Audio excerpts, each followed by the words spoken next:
Dear listener, my name is Anthony Clark. And I'm Melanie Clark. And we are the Amazing Clarks. We're both award-winning certified life and love coaches and a husband and wife duo that have been coaching together as a team for 24 years and that have been passionately in love for 32. They call us the Amazing Clarks because we empower people to live amazing lives. And we're here to help you get from where you are to where you want to be in life and love. Love the Amazing Clarks is our personal love letter for all of you who love love as much as we do. That's right. So let's get this party started. So today we have another amazing topic. Today's topic is the way you date, the way you mate. Okay. So dating and mating. Ooh. So if you're dating people, you have a certain type. Is that the type that you should marry? Oh. Or not? How does that work? Should you switch it up? Can you switch it up? Well, we're going to talk about all of that and more. Okay. But before we get started, it's time for the listeners' letters. So the listener letters is the segment where you guys send in your questions about dating, life, relationships, and we will answer them on the podcast. So today's listener letter, Melanie, what is it? Okay. What do we got? I hope I don't mess up this name, but I think it's Navia from Jacksonville, Florida, says, I'm a 29-year-old single woman, and I keep attracting broke bums that pretend to have their stuff together, but eventually end up living with their mama or sharing a car with their baby mama or something crazy like that. I have met men at work, at church, and even been hooked up by people, and it's always an issue with them. And it's not just black men. Well, thank goodness. Why are men like this? Is it too much to expect a man to pay for dinner? Ooh, Navia, you got a lot going on, girl. So what do you say about that, Anthony? You know what? I'll let you start with this one. Well, the first thing that jumps out at me is like all of the emotion in the story, right? So generally, what I see as a coach, when someone keeps attracting the same thing over and over again, it is because they have a belief about it or it matches something in their energy, in their brain files, right? So I don't know Navia, but I would love to coach her. I would love to ask questions like, what was the relationship like with her father and her mother? What type of men did she grow up around? Like those types of things, because generally people are attracting the same type of person over and over again because they have big emotion about it. Something maybe happened in their childhood that made them feel attracted to that, even if they don't like it. So my first piece of advice to her would be change the story and take some of the emotion out of it. It's okay if there are men out there that are, living with their mama, that are driving their baby mama car. They're just not your choice. They're just not your preference. But you don't have to be mad at it. And you don't have to have a lot of emotion about it. Because if you do, you're going to keep attracting it. And from your listener letter, I think what you're asking us is, how do I stop attracting this? And you stop attracting something by giving it energy. And you're giving this a lot of energy. A lot of energy. Definitely. I agree with you. That's what I was going to say too. If you take into all of those relationships, who's the common denominator? Yeah. It's you. Yeah. So who keeps attracting it? It's you. So instead of blaming others, you got to start with looking at yourself. Yeah. And the outside world is just a hologram of what's going on inside of you. So that's going on inside of you. So now, like you said, we're not coaching her right now. She's not here with us. So we're really limited on information. But to still try to give us some relief and how to start changing this, I would agree with you. Start by changing the story, because that's the story that you locked onto and you keep going back to it. That story is going to get set into your subconscious and your thermostat, and you're going to keep attracting it. If you guys want to learn more about the thermostat, check out our previous episodes. But that's why you're going to keep attracting it. Yeah. And you can go, but it's the truth. It's the truth. Okay, that's a choice too. If you do that, then you're going to keep attracting it. Let me give you another perspective that you can use. I guarantee you that the financial aspect of that was only one aspect of those men. There were other things that attracted you to them, whether it was their looks, their personality, their sense of humor, I don't know, but there were other things. So if you look at it like, okay, you could focus on the negative and keep attracting that negative, and it'll be a part of your vibration, or you can focus on the positive. So the positive would be, you know what? I dated a lot of guys that are good looking. I always attract good looking guys or guys that are funny. I always attract funny guys. So now the more that you do that and focus on that and have an emotion attached to it of gratitude and appreciation, the more it'll become part of your subconscious beliefs. And when your subconscious mind believes it, then you'll attract it. But right now you tied it to broke, bums, all of that negative stuff. So you're attracting it all. So now, which one do you want? You have to choose. So I recommend focus on the good, ignore the other story, stick with the new story, embrace it, and eventually you will attract that. So it starts with you. When you change the way you look at things, the things you look at change. Absolutely. Good advice, That's honey. Anthony. And great name, by the way. Very interesting name. I like the name. You like Nevaeh? Yeah, I was like, oh, this is going to be good. Yeah. When it starts That's a off good like name. that, it's like, oh, here we go. Here we go. Yeah, it's going to be good. Once again, guys, if you guys have any questions that you want us to answer, send them to us. Leave them in the show notes. The show notes, I'm sorry, below. Right. All right. So once again, thanks again for sending your questions. All right. So time for the main event, the main topic. The main event. So the main topic today is the way you date, the way you should mate. Dating and mating. So now, what does that mean? All right. I'll start off with this one. Okay. So when you're dating, for example, you will tend to date people that maybe because of for sexual reasons, sexual attraction, maybe for money, maybe for, the way they dress, maybe for, the circles they hang in, maybe because the places they hang out at, maybe because, their title, whatever the story, that's why you're dating them. So now, when it's time to get married, should you stick to those same types, that same criteria? Would that be best, or can you switch it up and maybe marry someone that you would not typically date? Is that a recipe for disaster? Yeah. Is that a good thing? Or maybe you're in a situation where you're trying to date what you've been dating and it's not working because you have that type that you used to date, but now you're ready to move to a marriage. Yeah. And you can't find someone that matches that's ready to get married. What do you do? So what say you do, Melanie? I kind of gave the setup. I'll let you run with it a little from there. Well, I think a lot of it depends on how happy are you dating those types of people, right? Like, let's use Nevaeh as an example, right? What she's telling us is she is not happy dating someone who is not financially secure. Right. That's making her unhappy. Like, that's a gist of what she's saying. Now, if she marries someone who is not financially secure, she's guaranteed to be unhappy because she's unhappy with it in dating. Right. So that's why she's trying so hard to fix these guys. She wants them to not be like that because she probably wants to get married, right? So I think when you're attracting something over and over again, there's a there's like a I want to say like a flash, like there's a lot of energy around that, right? And when there's a lot of energy around something when you're dating, that's a signal from your spirit, like you have resistance here, right? Like you're pushing against this. And what you push against is going to push back. So I think if you're unhappy in dating and you marry the same type of person you've been unhappy dating, you are definitely going to have an unhappy marriage. Yeah. So you want to switch it up. And we have a lot of single people who are really unhappy dating. So we're always encouraging them, find a way to be okay where you're at.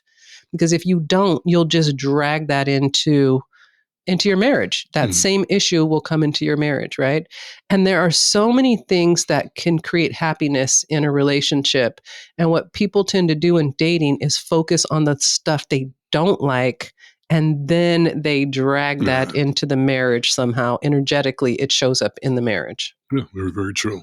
So what do you say about it? What do you think? I think that the dating game is a whole different scenario than the mating game. How so? Please do tell. I want to explore more of that with you. Dating's for the night, mating's for life. So for the night, for the life, it's like two different, a big commit, big difference. You are so cool. And- Can I just stop you right there and be like, you just say the coolest stuff sometimes. Thank you. A lot of the times. I appreciate that about I you. appreciate that. Kudos. And yeah, it's a big difference. So for example, when I was dating, Mm-hmm. I'm going to be very honest. My dating standards were very low. Very low. Really? Very low. Why do you say that? Like, I'm not feeling that comfortable right now. What does that say about me? You had low dating standards. No. So where are we going with this? Okay, I take back. No. You say cool things. That's not cool. Yeah, my dating standards were very low, but they were very high. It was the full spectrum. Okay. I didn't discriminate. Don't get me wrong. If it's some things you're like, oh, no, ain't going to happen. Right. But overall, I wanted to give everybody a try. It was like, hey. So you were open-minded. Yeah, it was like, I've never had this person, this experience before. Hey, I've never had that before. So I was gathering my preferences. Right. So it was a wide range of dating. Okay. And it was like a buffet. And I wanted to experience as many dishes in a buffet as possible so I could gather my preferences and, that's a good develop my palate so that I find better taste in women. Okay. And so, but a lot of those women that I dated, so for example, let's say she's a woman that maybe she just parties all the time, irresponsible, flaky. I'll date her. I won't marry her. Right.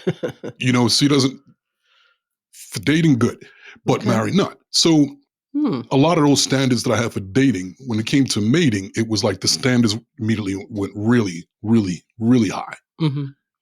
And so even though I dated you, you had a lot of the qualities that my standards met for mating. And even when we were dating, when I thought like, okay, you could be the one, I was still looking to fine tune things even more. Like, okay, she's still really, really, really good to date, but if I'm going to take that leap of faith, I want to work on this area a little more. Or let me see what's going on behind this area and see how we develop certain other aspects of the relationship.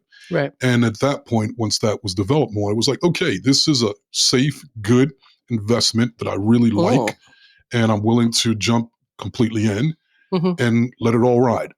But 99% of the women that I dated, I'm betting on Melanie. I would not let it all ride. Sorry. So what about you? I think we are very similar in that way. So first I have to say, I got married really young. So I never really had like when I was dating after I got divorced, I wasn't dating to marry. Right. Me neither. I agree. Yeah. I wasn't dating to find long-term love. I was dating to enjoy my life, to meet people, to have experiences, to explore, right?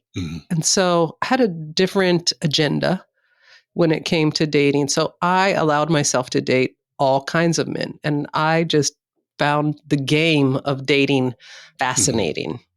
Right. So I dated a lot of guys that I would never marry, ever, ever, ever, ever, ever, because I knew I wasn't going to keep them.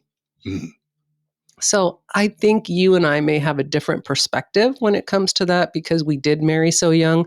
So we didn't have that deep desire that I think a lot of people have today where they're like, I just really want to experience love and marriage and have that. We were more of like, we did all that traditional stuff. So now we want something different. We want a real connection. Like that's what I was looking for. I was looking for connection. I was looking for something out of this world. So I had to allow myself to date people that didn't fit a mold, because if I wanted out of this world and something really different, it didn't make sense to me. I'm logical, right? It didn't make sense to me to just date the normal, Mr. Provider guy that's just going to show up and be like the Prince Charming, right? Like I wanted someone a little bit wild. Mhm. I want a little wild. Yeah. I want to ride. I wanted to take a ride on the wild side. I agree. So I had a different agenda. I don't think most people are dating to take a ride on the wild side. No. I don't think that they are. I think they're looking for security. Yeah, I agree with you. I was thinking that too. When I was dating, it was like a lot of people can get the penis, but not everybody can get the heart. So it was very different standards. It was like, yeah, you can get that, but no, you can't get that. When there's the wild I'm side. A little pickier. Yeah. So I got what I signed up for. Yeah. And it was, so that's what I'm saying, that the standards are very different. Yes. From dating and mating. Right. I think that a lot of people that are dating, though, they have a hard time making the transition to mating because they don't switch up the standards. They try to take what they're dating into the mating world. Yeah. And I could see that. And some people, it's like some animals are meant to be wild and others can be domesticated. Yeah. Some aren't meant to be domesticated. True. And so you can't force that. Yeah. And then they don't want to change because they want to stick to the same thing that they're used to, whether it's good for them or not. They're just trying to transition over.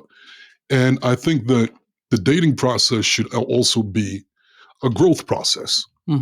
So even with the dating, it was like, okay, I didn't have a lot of preferences. I mean, I was trying to gather my preferences. So I would date a variety of women. Right. Can't pay your bills, don't matter, I'll still date you. You're, got whatever. Don't keep your house clean. Just still date you. Right. It's the truth. And trust me, I ran into that. Oh, I know. I remember some of the girls that you dated before me. It was like, nah, So, but then over that process, I grew. Right. And it was like I became more knowledgeable. I had a better understanding of what I wanted. My taste, my palate improved. Right. And so then when it was time to transition to mating, I knew what to choose, what was best for me, what was not best for me. Yes, in dating, I had that, but in mating, I don't want that. And I think a lot of people, they have trouble making that transition. They don't realize that there is a higher bar. Yeah. When it comes to marriage. Well, this is a great point because we do some coaching on this, and this just reminds me of some coaching clients that we work with, is that if you meet someone, right, and they don't, I'm just going to keep it real, they don't have their shit together. If you think you're going to date them and make them get their shit together so that they could become a spouse, then you're going to be unhappy because they have to want to get their shit together, right? And I think that's where people make the mistake in dating. They meet someone, they like them, they maybe feel a connection, they feel chemistry. So now it's like, oh, I feel all these things with you, but you don't got your shit together. And I want to get married. So if you loved me, you'd get your shit together so you could marry me. But that person is who they are. Yeah. And if they haven't got their shit together for themselves, the odds of them getting it together for you is rare. Yeah. They have to want that. So if you're consistently dating people who don't have their shit together, you're probably going to marry somebody who doesn't have their shit together. And that's going to bother you. Your dating is a time for discernment. Dating is a time to decide, like, this is what I could live with and this is what I can't live without. And you can't force people to become what you can't live without. You either have to accept them or you have to be honest with yourself and say, this doesn't work for me. So I'm going to give you an example of that. We just had a client that just met a guy, and the guy's lovely. He's nice, good person. She's enjoying him. Right. They like a lot of the same things, but she has a lifestyle standard that she wants to experience, and he cannot give her that experience. He cannot afford it because he is an entrepreneur. He is deciding to, make his money the way he's deciding to make. He doesn't have a lot of predictability. So he can't take her to 5-star dinners. He can't take her on vacations. He can't do all of those things. And she wants those things. So she has a choice: stay in the relationship and be mad all the time that he can't do it, or be real with herself and say, this may not be my person, even though he's lovely. I don't want to give up the type of life that I want to live. Right. Does that make sense? Mm-hmm. So you seem to get excited about that topic. What came up for you, Anthony? Oh, I just had a thought, a realization, Mm-hmm. and it just kind of made me chuckle. Chuckle, Man, I've chuckle. been chuckling a lot lately. You're a little chuckler. And it was that I envisioned people that were married, Mm-hmm. and then they get divorced, Mm-hmm. and then they go to dating. Mm. And then they end up dating people that are nothing like the person that they married. Yeah. So not only is how you date not the way you always mate, but when how you mate ain't the way you're going to date. Yeah. So I thought that was just made me laugh. Like, because after my divorce, that was the last type of person I want to date. Right. It was like, I do not want to date the type of personality of the person that my first marriage. It was like, I want something completely different. Well, but look how you described your dating, right? Like everyone has to be aware of what they're choosing for themselves. You were choosing variety for yourself. Mm-hmm. You were choosing experience. That's a huge part of who you are and a part of your personality. So you're dating based on your personality. Some people are going to date based on, I want security. Mm-hmm. I've had people even tell me they're dating for their friend group. Right? They're dating to find someone to fit into their friend group, someone that can hang out with everybody. That always blows my mind, right? Because at the end of the day, you got to go home with them, not your friends, right? You got to be behind closed doors so your friends could love them, but may not work, right? Very true. So I think it's really important to know your preferences, but be open at the same time to something different and something new so that you can have more experiences and you don't get stuck on the hamster wheel, right? People get stuck. Nevaeh told us earlier, right? She was like, I'm getting the same thing over and over again. I guarantee you she's probably going for the same kind of guy. Yeah, exactly. I bet they look similar. Yeah. Or there's something about them that are similar that she's being attracted to, right? And this can go so deep. Like, I wish we could just like have more time to explain it. But a lot of times you're choosing trauma. You're choosing, and you don't know that you're choosing it. You're choosing someone, maybe, I don't know if this is an Nevaeh situation, but this is how it generally works out in coaching. It is maybe dad was never there, right? Or dad was there and promised to bring her a gift on Christmas, but never showed up. Then she internalized that and that became a trauma. So somehow she's attracted to men who won't gift her or won't show up and do what they say they're going to do because she's trying to work out that trauma within herself. But she doesn't even remember that trauma, right?